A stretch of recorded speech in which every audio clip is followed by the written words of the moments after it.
예, 우리 오늘 출애굽기 3장 말씀 가운데 다시 우리를 구원하실 그리스도가 누군가, 하나님이 누구신가에 대해서 한번 살펴볼 예정입니다. 창세기에서 하나님은 인간을 창조하시고 하나님과 인간이 함께 낙원에 거하면서 하나님의 통치 가운데 행복하게 사는, 하나님과 함께 거하는 그 삶을 이렇게 꿈꾸셨습니다. 근데 인간의 불순종으로 죄가 들어오고 사단이 들어오고 하나님의 꿈이 깨지고 하나님과 인간이 분리되고자 했을 때 하나님은 포기하지 아니하시고 인간과 함께 거하고자 하는 그 꿈을 계속해서 이뤄갈 것을 결심하셨습니다. 인간의 실패도 불구하고 인간의 죄에도 불구하고 하나님은 또 죄를 사해줄 그 모든 방법들을 여러 가지 제사로 나중에는 예수님을 통해서 우리에게 제시하시면서 성경 66편을 통하여 끊임없이 죄인들을 인간을 구원하고자 하신 하나님의 뜻, 하나님과 인간이 함께 거한 하나님의 나라 회복의 꿈을 이루어가고 계십니다.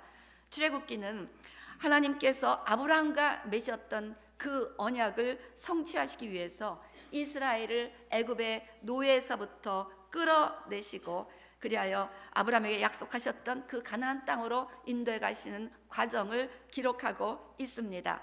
창세기의 마지막 말씀은 이렇게 기록하고 있습니다. 50장 26절, 요셉이 110세의 죽음에 그들이 그의 몸에 향재를 놓고 애굽에서 입관하였더라. 우리 지난주 애굽의 요셉의 삶을 보았는데 요셉이 이제 죽고 애굽에 묻혔다는 거예요. 근데 하나님께서는 우리 창세기 12장 7절 말씀처럼 아브라함에게 이 땅을 너와 내 자손에게 주겠다고 하셨습니다.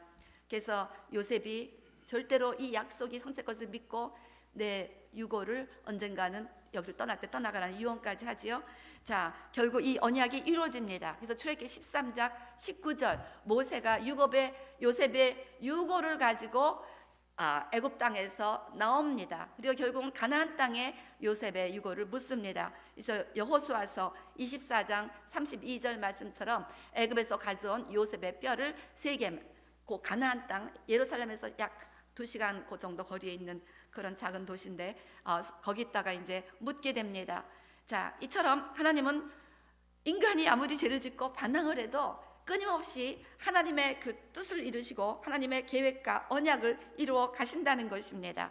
출애굽기 전체를 통해서 이제 우리는 이 하나님의 언약이 이루어지는 이 과정들을 보게 되는데 이 출애굽기 시작은 좀 어둡게 시작합니다. 출애굽기 1장 7절 보면 창조 말씀대로 계속해서 이스라엘 자손은 생육하고 불어나 번성하고 매우 강하고 온 땅에 가득하게 되니까 애굽 사람들이 위협감을 느낍니다. 그래서 애굽의 왕들이 이 백성들이 힘을 쓰지 못하도록 학대하기 시작합니다. 심지어는 그 산의 아이가 나면 다 죽이라고 명합니다. 계속해서 학대가 심해지니까 이스라엘 백성들은 막 신음하고 있는 거예요.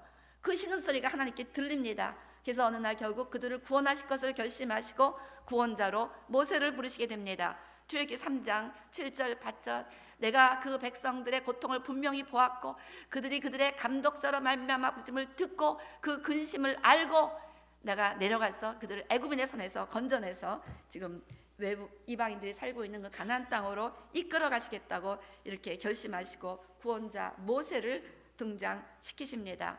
여러분, 모세 이야기 아시는 분 많겠지만 애굽 왕이 히브리 모든 남자아이를 죽이라고 명령했을 때 그 모세 부모가 모세를 보니까 너무 귀한 아들인 것 같아요. 차마 죽일 수가 없어서 갈대 상자에다 아이를 넣고 하나님의 손에 맡깁니다 하는 마음으로 나일강에 떠나 보냅니다. 그리고 모세의 누나 미리암이 어떻게 됐나 이제 궁금해서 쫓아가는데 가만히 보니까 이 상자가 흘러 바로의 공주가 목욕하는 그 나일강 부근으로 흘러가다가 바로의 공주가 목욕하러 내려오다가 이 갈대 사이에 상자를 보고 저 상자가 뭐냐라고 끌어냅니다. 보니까 그 아이에서 애기 울고 있는 거예요. 그러니까 이 아이가 히브리 사람의 아이구나, 어떻게 이 아이에게 젖을 먹일고 할 때 미리암이 그 옆에 있다가 내가 젖 먹일 수 있는 유모를 찾아오겠다고 이렇게 해서 이 모세는 이제 자기의 엄마의 젖을 먹으며 자라났고 다시 바로의 딸 궁전으로 갑니다. 그래서 거기서 애굽의 왕자로서 모든 최고의 학식을 공부하고 준비되고 있는 과정에 자기가 히브리 있는 걸 알고 히브리 사람들이 고통받는 것에 대해서 마음 아파하는데 애굽 사람과 히브리 사람이 막 싸우고 있는 거예요. 그래서 화가 나갖고 애굽 사람을 쳐 죽였어요. 그랬더니 이것이 발각이 됐습니다. 그래서 막 그냥 미디안 광야로 도망을 가서 거기서 이제 삽니다. 결혼도 하고 애도 낳고 40년을 미디안 광야에서 양치는 목동으로 살고 있는데 어느 날 시내산에 양치러 올라갔다가 떨기나무 가운데 불꽃 튀는 것을 발견한 거예요. 불꽃 튀는데 타진하고 그대로 불이 있는 거예요. 근데 바로 그때 하나님이 모세에게 나타나신 것입니다. 그러면서 이제 모세에게 소명을 주십니다. 출애굽기 3장 10절, 이제 내가 너를 바로에게 보내어 너에게 내 백성 이스라엘 자손을 애굽에서 인도하여 내게 하리라. 그러니까 모세가 지금 40년 동안 양만 트는데 나를 무슨 애굽의 바로 앞에 세우고 이 이스라엘 백성들을 인도하여 내게 하신다니, 너무 놀라니까 무슨 말씀을 하시냐고 깜짝 놀라죠. 출애굽기 3장 11절, 내가 누구에게, 내가 누군데, who am I that I should go to Pharaoh, 내가 누구이기에 바로에게 가며 내가 누군데 이스라엘 자손을 애굽에서 인도해냅니까? No way, 나는 그런 인물이 못 된다. 뭐 이제 계속 한 거죠. 하나님의 답은 간단했습니다. 3장 12절 뭐라고 말씀하십니까? 하나님이 이르시되 내가 반드시 너와 함께 있으리라. 네 능력으로, 모세의 능력으로 하는 게 아니라 너는 그냥 순종만 하면 내 능력으로 그들을 끌어내겠다는 그런 말씀입니다. 그러니까 하나님이 도대체 그럼 누구십니까? 누구라고 가서 얘기합니까? Who are you? 이런 질문이죠. 그랬더니 하나님이 이렇게 답하십니다. 우리 출애굽기 3장 13절부터 15절 보면 모세가 하나님께 이르되 내가 이스라엘 자손에게 가서 이르기를 너희 조상의 하나님이 나를 너희에게 보내셨다 하면 그들이 내게 묻기를 그의 이름이 무엇이냐 하리니 내가 무엇이라고 그들에게 말하리까? 하나님이 모세에게 이르시되 나는 스스로 있는 자니라. 또 이르시되 너는 이스라엘 자손에게 이같이 이르기를 스스로 있는 자가 나를 너희에게 보내셨다 하라. 하나님이 또 모세에게 이르시되 너는 이스라엘 자손에게 이같이 이르기를 너희 조상의 하나님 여호와 곧 아브라함의 하나님 이삭의 하나님 야곱의 하나님께서 나를 너희에게 보내셨다 하라. 이는 나의 영원한 이름이요 대대로 기억할 나의 칭언이라. 하나님이 누구시냐고 물어봤더니 하나님이 내 이름이 여호와다. 그러면서 이것은 나의 영원한 이름이고 대대로 기억할 나의 칭호라고 말씀하십니다. 그래서 하나님의 이름은 I am, 이것을 히브리어로 하면 네 단어인데 네 단어의 첫 글자만 따서 YHWH 또는 YHVH 이렇게 하는데, 이렇게 해서 야훼, 히브리어로는 야훼이고 그 독일 사람들이 번역을 할 때 제호바로 번역을 해서 미국 영어로는 그냥 제호바 이렇게 읽습니다. 그래서 영어로는 여호와, 히브리어는 야훼가 하나님의 이름이 되는데 이 이름의 의미가 굉장히 중요하다는 것을 우리가 본문 가운데 깨달을 수가 있습니다. 영원히 기억할 나의 칭호, 나의 영원한 이름이다. 오늘 저는 이 이름에 대해서 한번 좀 더 말씀을 나누면서 궁극적으로 이 이름을 통하여 우리가 깨달아야 할 교훈이 무엇인지를 살펴보기를 원합니다. 무엇보다 절대적으로 하나님은 절대적으로 실제하신다는 것입니다. Absolutely He exists. 이 단어의 루트는 to be입니다. 시작도 없고 끝도 없고 처음부터 하여튼 뭐 아무것도 없고 그냥 존재하시는 거예요. 절대적 존재라는 것입니다. 존 파이퍼 목사님이 이 제호바 이렇게 해석하셨습니다. 하나님은 절대적인 실제이십니다. 하나님을 앞서는 다른 실제는 없습니다. 하나님 바깥에 다른 영원한 실제는 없습니다. 하나님이 뜻하시거나 만드시지 않는 한 오직 하나님만이 존재합니다. 영원히 존재했던 실제는 오직 하나님밖에 없습니다. 영원 전에는 공간도 우주도 공허도 없었습니다. 오직 하나님만 계셨습니다. 하나님이 아닌 모든 것은 전적으로 하나님께 의존합니다. 전 우주는 철저하게 하나님께 의존합니다. 그것은 하나님에 의해서 존재하게 되었고 그 존재를 유지함에 있어서도 매 순간 하나님의 결정에 의존합니다. 하나님은 영원히 절대적으로 동일하게 존재하십니다. 하나님은 우주에서 가장 중요하고 가장 소중한 실체이자 인격이십니다. 언젠가 캐더린 굴만이 이렇게 설교하다가 내게는 여러분이 지금 나한테 존재하는 것보다 성령님이 더 실제적이십니다 라고 말한 적이 있는데, 여러분 우리가 여기 이런 마이크가 있네, 또 누가 와 있네, 이렇게 실제를 아는데 이 실제보다 더 실제적인 분이 하나님이시라는 거예요. 근데 너무나 많은 사람들이 하나님이 실제하다는 것을 모른다는 것이 참 문제입니다. 우리 시편 139편 1절부터 10절 보면 여호와여 주께서 나를 살펴보셨으므로 나를 아시나이다. 주께서 내가 앉고 일어섬을 아시고 멀리서도 나의 생각을 밝히 아시오며 나의 모든 길과 내가 눕는 것을 살펴보셨으므로 나의 모든 행위를 익히 아시오니 여호와여 내 혀의 말을 알지 못하는 것이 하나도 없으시니이다. 주께서 나의 앞뒤를 둘러싸고 내게 안수하셨나이다. 이 지식이 내게 너무 기한이 높아서 내가 능히 미치지 못하나이다. 내가 주의 영을 떠나 어디로 가며 주의 앞에서 어디로 피하리이까. 내가 하늘에 올라갈지라도 거기 계시며 스월에 내 자리를 펼지라도 거기 계시나이다. 내가 새벽 날개를 치며 바다 끝에 가서 거주할지라도 거기서도 주의 손이 나를 인도하시며 주의 오른손이 나를 붙드시리이다. 하나님은 진정 어디에나 무소부지하십니다. 하나님은 여기에도 계시고 한국에도 계시고 북한에도 계시고 에티오피아에도 계시고 이스라엘에도 계시고 모든 곳에 계십니다. 다만 어떤 것은 하나님이 경배받으시고 하나님이 찬양받으십니다. 그러니까 하나님이 그 땅을 통치하십니다. 어떤 것은 하나님을 외면합니다. 무시합니다. 하나님을 거절합니다. 하나님을 대적합니다. 때문에 하나님이 계시지만 그 땅을 통치하실 수가 없습니다. 하나님 무조건 계십니다. 그렇지만 하나님을 계시는 것을 무시하고 조롱하고 대적하는 자들을 지금 참고 계십니다. 그렇지만 언제까지 참고 계시진 않습니다. 그날이 오면 봐라 내가 이 세상에 있었다라는 것을 온 천하에 드러내시는 그 날이 반드시 옵니다. 오늘 여러분은 지금 이 순간에도 이 온 우주 공간에 계시고 바로 이 예배당 안에 계시는 하나님을 믿으십니까? 하나님이 정말 이곳에 계심을 알고 계십니까? 그런데 놀라운 사실은 그 온 세상 전체에 계시는 그 하나님이 저와 여러분에게 실제적으로 우리 인간과 함께 거하신다는 것입니다. 모든 인생들과 함께 하기를 소원하신다는 것입니다. 하나님은 모세에게 아브라함의 하나님, 이삭의 하나님, 야곱의 하나님으로 당신을 소개하셨습니다. 하나님은 당신을 어떤 특정한 인간과 특정한 장소, 특정한 시간에 연결시키신 것입니다. 하나님은 인간과 함께 거하기를 원하십니다. 특정한 인간들, 우리 개인들과 바로 이 장소에서 이때 이 시간 함께 하기를 원하신다는 것입니다.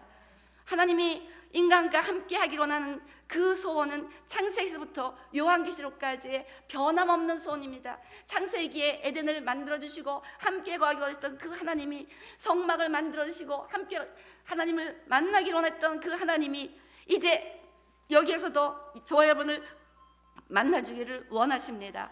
그래서 결국 하나님이 인간과 너무 함께 있기를 원하셔서 이제 성막도 지어주시고 성전에서 만나는 법을 가르쳐주시다가 이게 잘 안 되니까 큰 결심을 하시고 하나님이 인간이 되어 아주 인간들과 함께 거하기로 하고 이 땅에 내려오신 놀라운 사건이 있었습니다.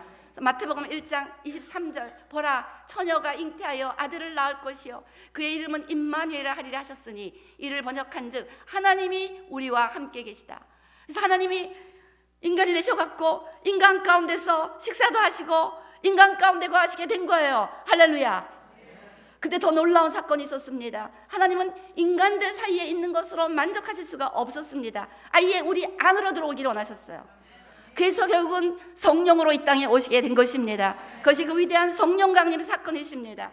그래서 우리 요한복음 14장 16절 10절 내가 아버지께 구하겠으니 그가 또 다른 보혜사를 너희에게 주사 영원토록 너희와 함께 있게 하리니 그는 진리의 영이라 세상은 능히 그를 받지 못하나니 이는 그를 보지도 못하고 알지도 못함이라 그러나 너희는 그를 아나니 그는 너희와 함께 거하시며 또 너희 속에 계시겠습니다.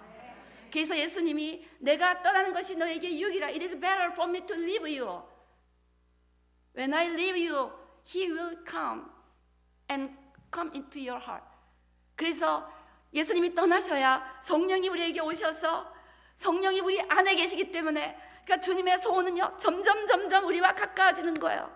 점점 옛날에는 성막에서 성전에서, 이제 아예 인간으로 오셨는데 그것도 부족해서 성령으로 우리 안에 오셔서 점점 우리와 가까워지기보다는 그 하나님의 일편단심 소원을 오늘 깨닫게 되시기를 주님으로 축원합니다. 너무너무 하나님이 우리와 함께기를 원하시는 것입니다. 그래서 이제 우리 하나님은 우리 안에 성령으로 오셨습니다.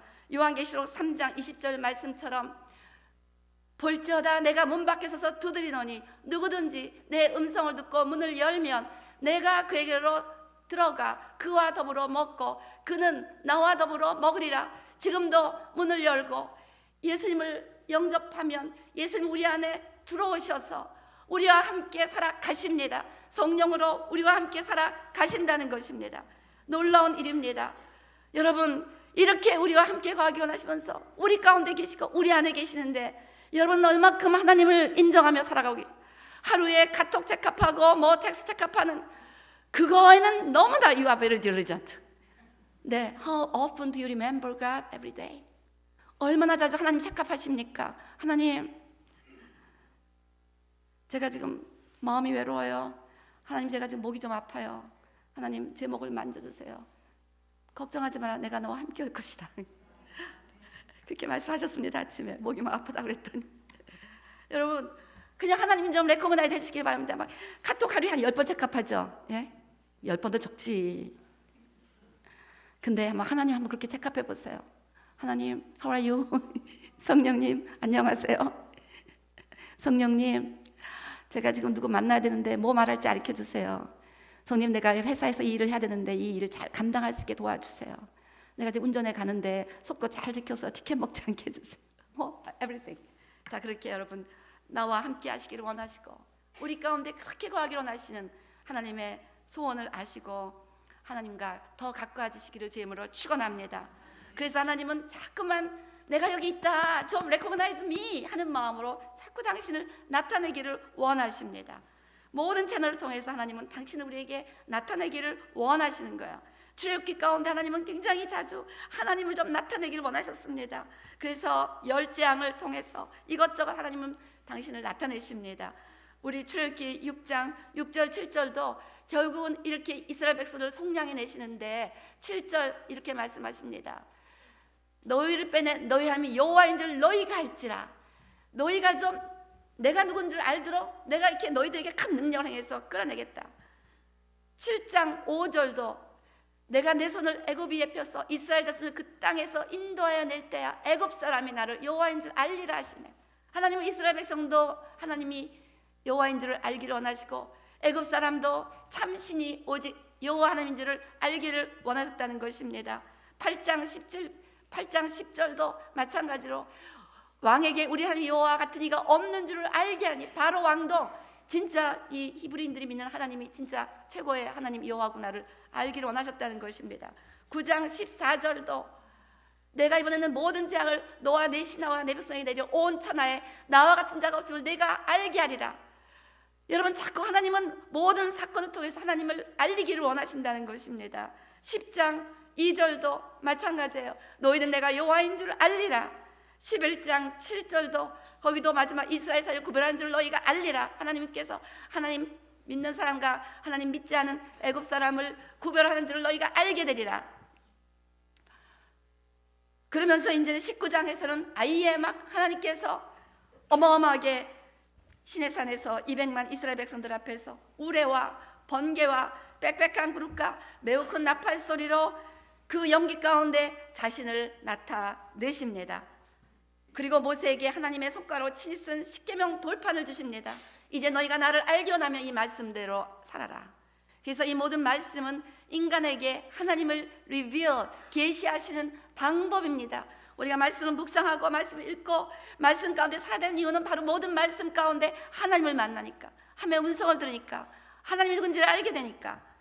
출애굽기 마지막 16장은 성막을 지라고 하시면서 성막 가운데서 내가 인간들을 만나주리라. 하여튼 하나님은 오매불망, 진짜 이렇게 말해도 되지 않으면 용서해 주시기 바랍니다. 그만큼 간절하다는 거예요. 오직 한 가지, 어찌해야 내가 이 인간들과 더 가까이 거할 수가 있을까? 어떻게 해야 내가 여기 수용자매와 더 가까이 있을 수가 있을까? 어떻게 해야 내가 우리 장난도 지휘자님과 더 가까이 있을 수가 있어요? 그냥 여기 계신 분 모든 한 명도 예 없이 어떻게 하면 내가 여기 있는 한 영혼과 더 가까이 있을 수 있을까? 그래서 나름대로 거기에 맞춰서 하나님을 나타내시고자 모든 사건들을 꾸미기 시작하시는 거예요. 그래서 우리에게 일어난 크고 작은 모든 사건들을 하나님의 이 한 가지 소원의 관점에서 바라보시면 그 사건의 리얼리티를 알게 됩니다. 아, 이 사건을 통해서 어쨌건 하나님은 하나님을 나타내기 원하시고 하나님과 더 가까워지기를 원하시는구나.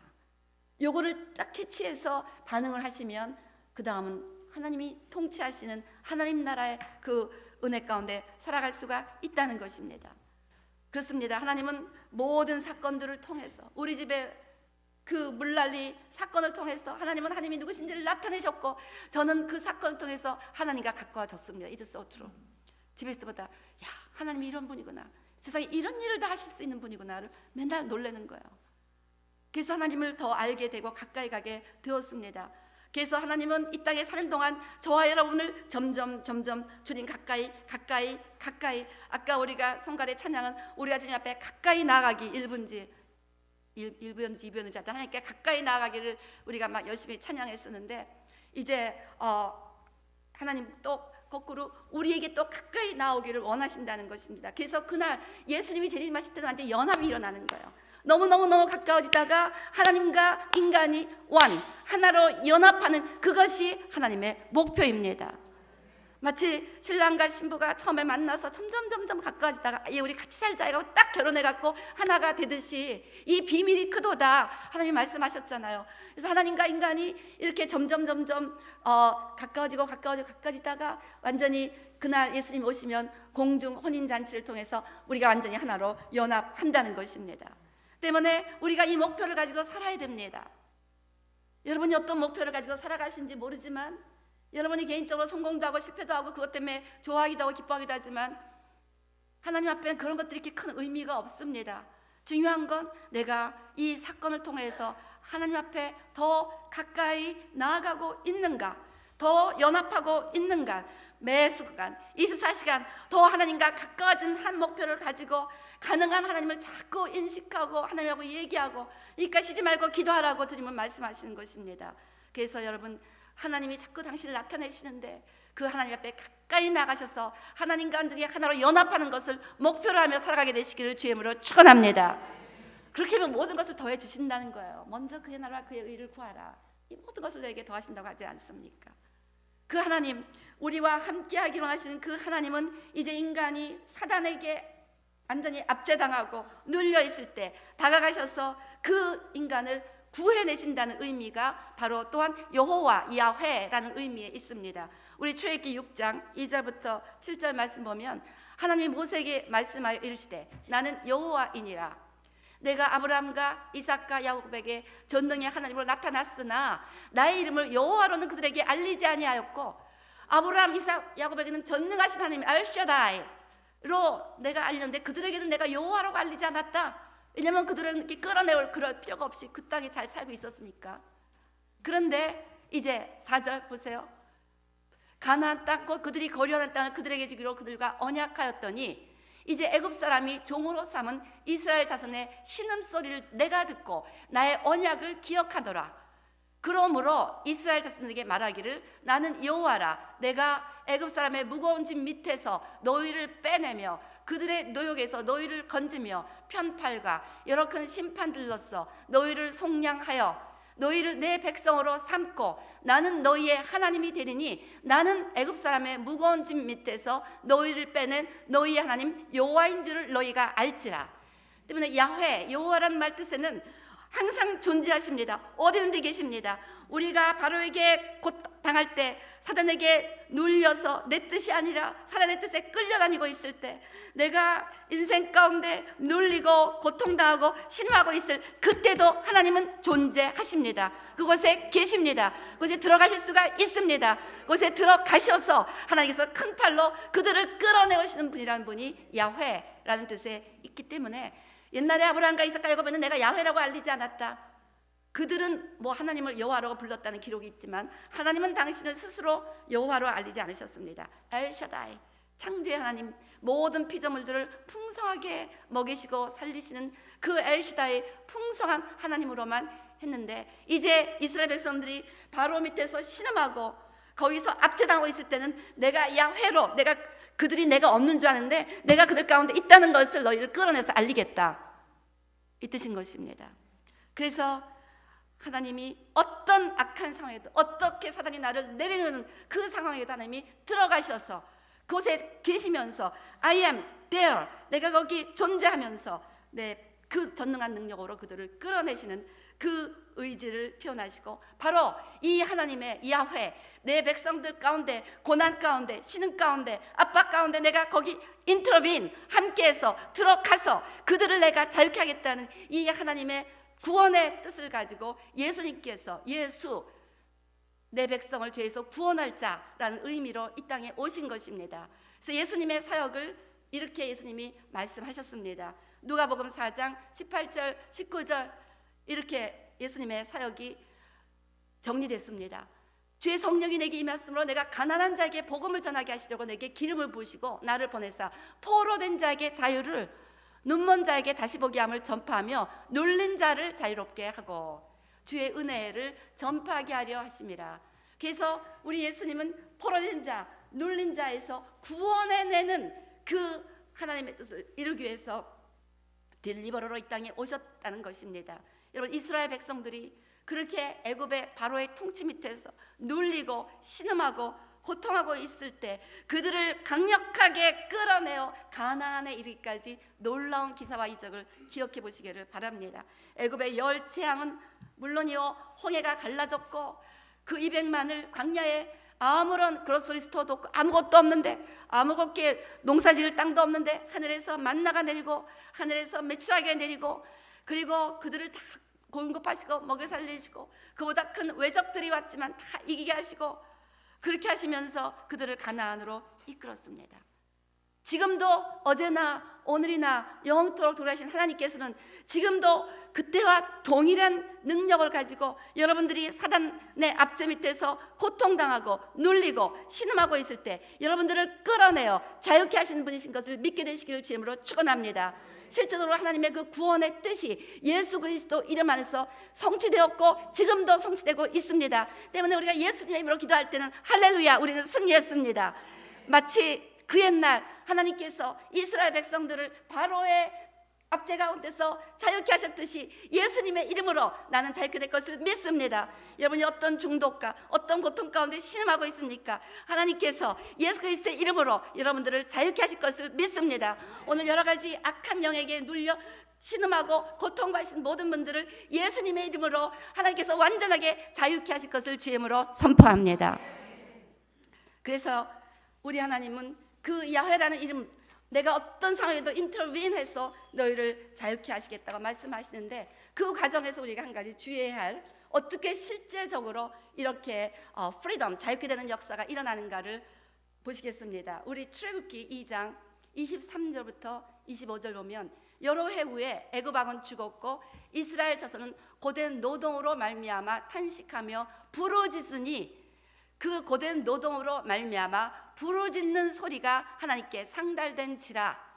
그래서 하나님이 그들의 고통 소리를 들으시고 하나님이 아브라함과 이삭과 야곱에 세운 그의 언약을 기억하사, 그리고 25절 하나님이 이스라엘을 돌보셨고 하나님이 그들을 기억하셨더라.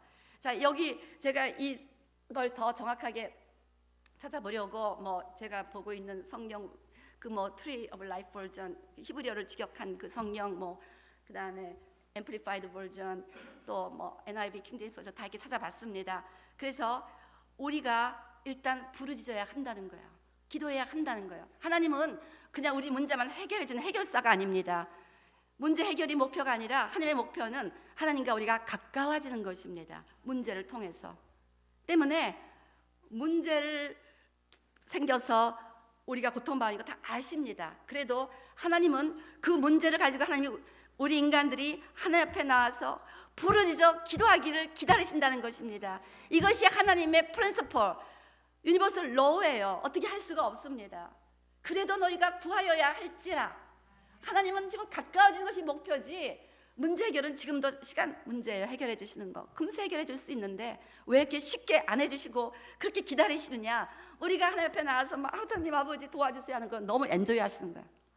그걸 계기로 하면 가까이 나와서 기도하는 거야.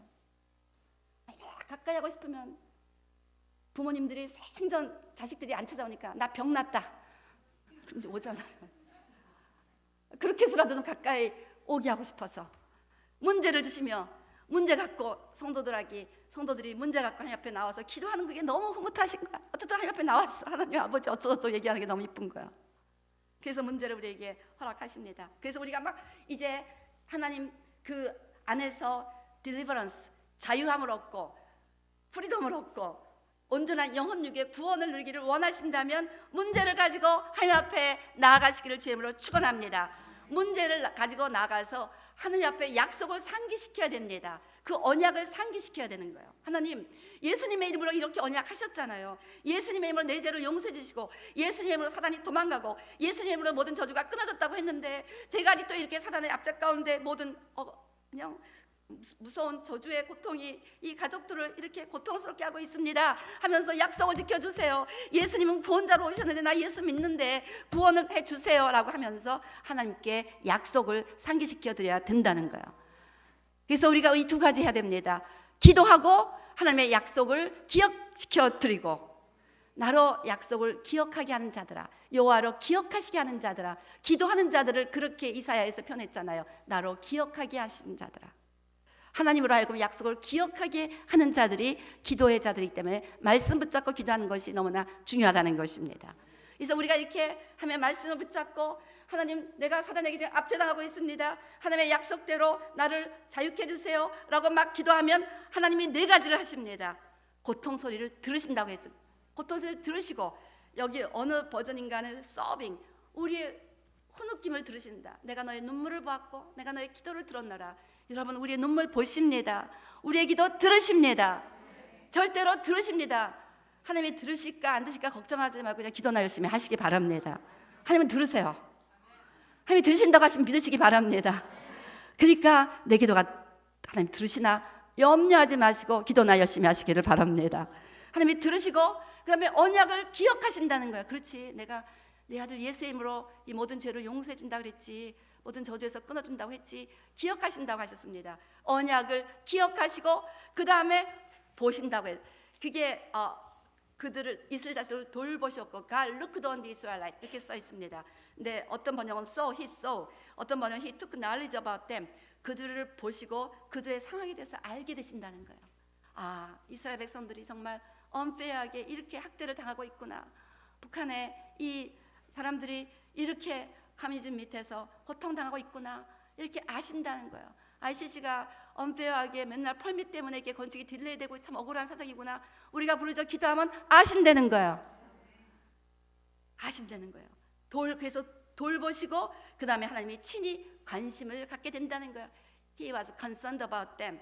어느 번역은 He concerned himself about them. 그래서 그 컨선인 관심을 갖는다는 것입니다. 그래서 그 상황에 직접 들어가서 이제 역사하신다 그 뜻입니다. 그래서 우리가 기도하면 하나님은 우리의 기도 소리를 들으시고 우리의 눈물을 보시고 우리의 그 모든 하나님과의 약속을 하나님이 기억하시고 그 다음에 친히 그 모든 사정을 돌보시고 그리고 하나님이 친히 관심을 갖고 개입하시게 됩니다.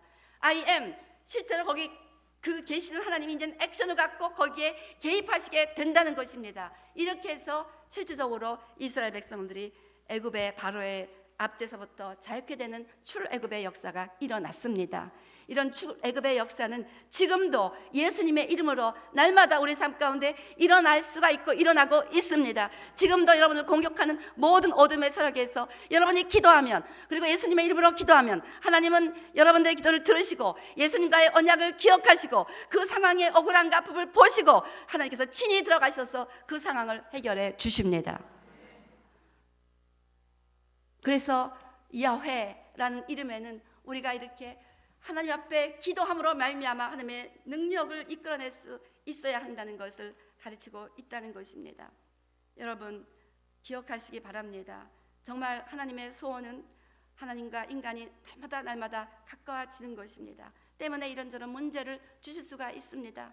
그 문제 가운데 더 내 마음을 찢으며 더 나를 낮추며 더 진실이 하나님과 하나 될 것을 사모하시며 열심히 기도하시고 또 말씀을 읽으시고 묵상하시면서 말씀 가운데 주님의 언약을 기억하게 하시기를 바랍니다. 우리가 기도하고 말씀을 상기시켜 드리는 것, 이것은 우리의 몫입니다. 그러면 하나님은 역사하십니다. 그래서 우리에게 일어나는 실제적인 구원의 역사는 하나님과 인간의 파트너, 그런 공동 작업으로 일어나게 된다는 거예요.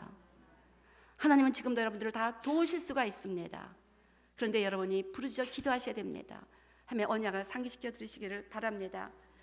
오늘 저는 이 스스로 있는 자 야훼 하나님에 대해서 말씀을 나누었습니다. 결론은 하나님은 우리와 항상 함께 하시고 항상 더 가까이 오기를 원하신다는 것입니다. 더 가까워지기를 소원하신다는 것입니다. 그런데 우리는 얼만큼 하나님과 가까워지기를 소원하고 있습니까? 얼만큼 하나님과 동행하기를 원하십니까? 오늘 그저 이 한 가지 목적만 기억하시면 됩니다. 나는 하나님과 더 가까워져야 된다. 그러기 위해서 아직 예수님을 영접하지 못하신 분들은 예수님을 마음으로 영접하시기 바랍니다. 이미 예수님을 영접하신 분들은 이제 성령님과 교통하는 법을 배우시기 바랍니다. 성령님을 더욱 인정하고 환영하고 범사에 모셔드리기 바랍니다.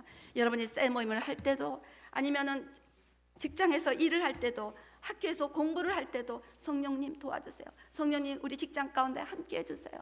성령님 우리 가정에 함께 해주세요. 성령님을 자꾸 인정하고 환영하고 모셔드리시기 바랍니다. 그리고 그분에게 항상 기도하시기 바랍니다. 그래서 성령님 이렇고 저렇고 여러분의 모든 문제를 아뢰시면 우리 하나님은 모든 그 자리에 He is there, 거기에 임재하시면서 여러분의 모든 크고 작은 문제를 도와주셔서 이제 하나님을 알게 되고 하나님이 통치하시는 낙원의 기쁨을 누릴 수 있도록 이끌어 주실 줄로 믿습니다. 때문에 우리 사도 바울이 이렇게 얘기했습니다. 항상 기뻐하라. 하나님이 늘 함께하니까 염려할 것 없다. 항상 기뻐하라. 범사에 감사하라. 쉬지 말고 기도하라.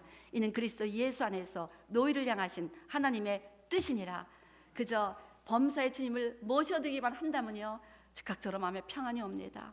어떤 어려운 문제 가운데도 주님이 다 해주실 것 같은 위로가 옵니다. 때문에 그저 감사하고 기쁠 수뿐이 없다. 우리가 아까 찬양한 대로 모든 것이 하나님의 은혜라는 것을 믿게 됩니다. 그래서 오늘 여러분 모두가 또 하나님께 가까이 나가시기를 주의 이름으로 축원합니다.